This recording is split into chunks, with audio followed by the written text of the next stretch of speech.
সামনেই জামাই ষষ্ঠী, আর এই জামাই ষষ্ঠীর স্পেশাল দিনে আমাদের বাঙালিদের বাড়িতে সবারই কম বেশি ভালো মন্দ কিছু রান্না হয়ে থাকে।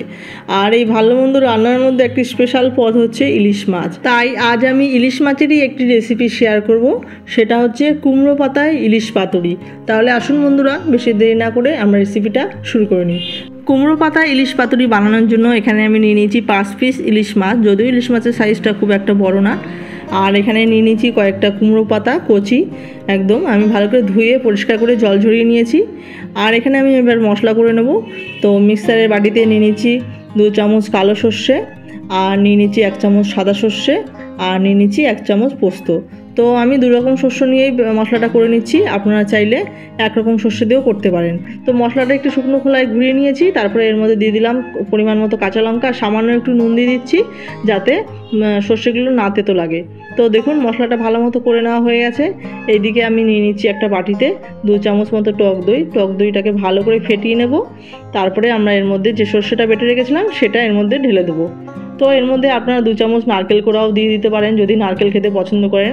তো আমি আর এর মধ্যে নারকেল কোড়া দিচ্ছি না, মানে নারকেলটা সর্ষের মধ্যে দিয়ে পেস্ট করে নিতে পারেন। এবার এর মধ্যে আমি দিয়ে দিচ্ছি পরিমাণ মতো লবণটা আমি আগেও দিয়েছিলাম, তো সেই বুঝেই লবণটা দেবেন। সর্ষে বাটার সময় লবণ দিয়েছিলাম, আর দিলাম পরিমাণ মতো হলুদ গুঁড়ো, আর দিয়ে দিয়েছি সামান্য একটু লঙ্কার গুঁড়ো, আর দিয়ে দিলাম 30 থেকে 40 গ্রামের মতো সর্ষের তেল। এবার সব মশলা দিয়ে সর্ষে বাটার সঙ্গে ভালো করে মিশিয়ে নেব। তো দেখুন বন্ধুরা, সর্ষে বাটার সঙ্গে মশলা ভালো করে মেশানো হয়ে গেছে। এইবার সর্ষে বাটার মধ্যে আমরা সব এক এক করে মাছগুলোকে মিশিয়ে দেব। এবার মাছগুলোকে মশলার সঙ্গে ভালো করে মাখিয়ে 15 থেকে 20 মিনিটের জন্য ঢেকে রাখবো। তো এক এক করে সবকটি মাছ আমি মশলার সঙ্গে মাখিয়ে নিলাম।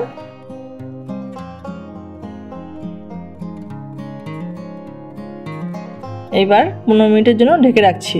তারপরে 15 মিনিট পর আবার আসছি। 15 মিনিট পর চলে আসলাম বন্ধুরা। দেখুন কুমড়ো পাতাগুলো নিয়ে নিয়েছি।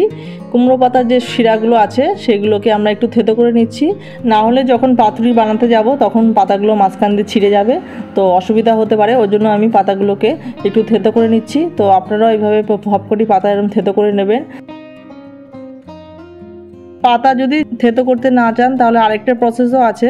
তো একটি কড়াইতে গরম জল বসিয়ে তার মধ্যে সামান্য একটু লবণ দিয়ে তো পাতাগুলোকে লবণ জলের মধ্যে চুবিয়ে আবার সঙ্গে সঙ্গে তুলে নিতে হবে। তারপরে পাতাটাকে একটু মুছে নিতে হবে, সেটাও করা যায়। তো আমি আর গরম জলের মধ্যে পাতাগুলোকে চোবাচ্ছি না, আমি এরকম থেতো করে নিলাম। তো দেখুন বন্ধুরা, সবকটি পাতা রেডি করা হয়ে গেছে। এবার পাতাগুলির উপরে আমরা মশলা দিয়ে দেবো। 1 চামচ দিয়ে দিলাম মশলা, তারপরে দিয়ে দেবো মাছটি। আমি এই রান্নাটি কুমড়ো পাতায় করছি, আপনারা চাইলে লাউ পাতায়ও করতে পারেন আর কলা পাতায়ও করতে পারেন, যেটাতে খুশি। তো কলা পাতায় করলে কলা পাতাটা ফেলে দিতে হয়, আর কুমড়ো পাতা বা লাউ পাতা দিয়ে করলে সেটিকে আর ফেলতে হয় না, ভাতের সঙ্গে খাওয়া যায়।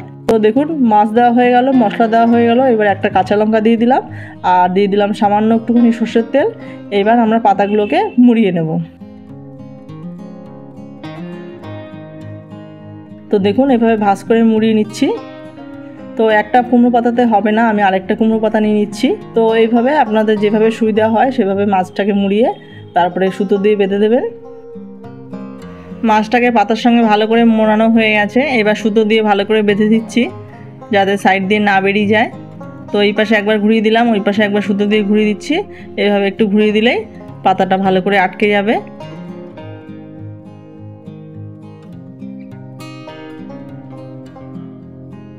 তো দেখুন একটা পাতুরি আমার তৈরি করা হয়ে গেল। এইভাবে আমি আরেকটা পাতুরি তৈরি করে দেখাচ্ছি একই প্রসেসে। আগে মশলা দিয়ে নেব, তারপরে দিয়ে দেবো মাছটা, তারপরে এরপরে একটা কাঁচা লঙ্কা আর একটু সর্ষে তেল দিয়ে একই প্রসেসে আমি পাতুরিগুলোকে বানিয়ে নেব।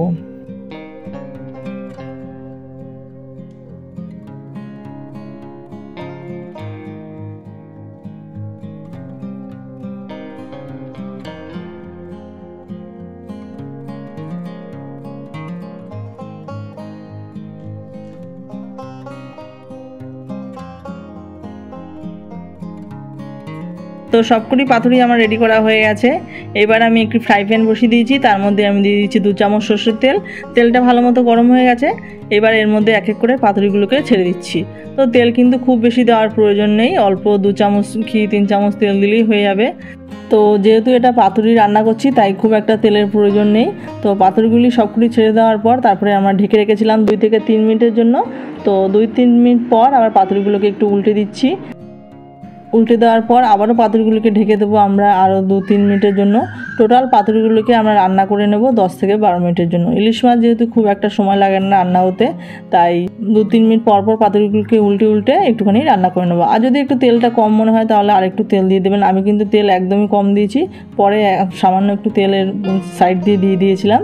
তো দেখুন বন্ধুরা, 10 থেকে 12 মিনিট পর চলে আসলাম। পাতুরিগুলো আমার পুরোপুরি রেডি হয়ে গেছে। আমি গ্যাসের ফ্লেমটা কিন্তু লো টু মিডিয়াম করে নিয়ে পাতুরিটাকে রান্না করে নিয়েছি, হাই ফ্লেমে কিন্তু পাতুরিগুলোকে রান্না করিনি।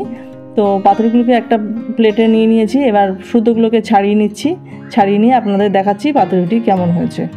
তো প্রচণ্ড গরম, তাই ছাড়াতে অসুবিধা হচ্ছে। তো সুতোটা খুলে নেওয়া হয়ে গেছে, এবার পাতাটা খুলে দেখাচ্ছি পাতুরিটি কেমন হয়েছে। যদিও ইলিশ মাছের সাইজটা খুব একটা বড় না, বড় ইলিশ মাছ হলে খেতে আরও বেশি ভালো লাগে। তো দেখুন বন্ধুরা, পাতুরি আমার কিন্তু পুরোপুরি রেডি হয়ে গেছে, আর কাঁচা লঙ্কাটা মাছের পেটির ভেতরে ঢুকে গেছে। তো তাহলে দেখলেন তো বন্ধুরা, কত সুন্দরভাবে আমি ইলিশ মাছের পাতুরিটি রান্না করে নিয়েছি। আপনারা অবশ্যই একবার বাড়িতে বানিয়ে খাবেন, খেতে অসাধারণ লাগে গরম ভাতের সঙ্গে। তাহলে বন্ধুরা, আজকে আমার কুমড়ো পাতা ইলিশ পাতুরি কেমন হয়েছে আপনারা কমেন্ট করে জানাবেন। আর রেসিপিটা ভালো লাগলে like, comment, share and subscribe করতে কেউ ভুলবেন না। চ্যানেলে যারা নতুন বন্ধু আছেন চ্যানেলটিকে সাপোর্ট করবেন, পাশে থাকবেন। আর যারা পুরনো বন্ধু আছেন তাদেরকেও অসংখ্য ধন্যবাদ আমার ভিডিওটি দেখার জন্য। তাহলে চলুন বন্ধুরা, দেখা হচ্ছে পরবর্তী কোনো ভিডিওতে, পরবর্তী কোনো রেসিপি নিয়ে। আপনারা সবাই ভালো থাকবেন, সুস্থ থাকবেন। ধন্যবাদ।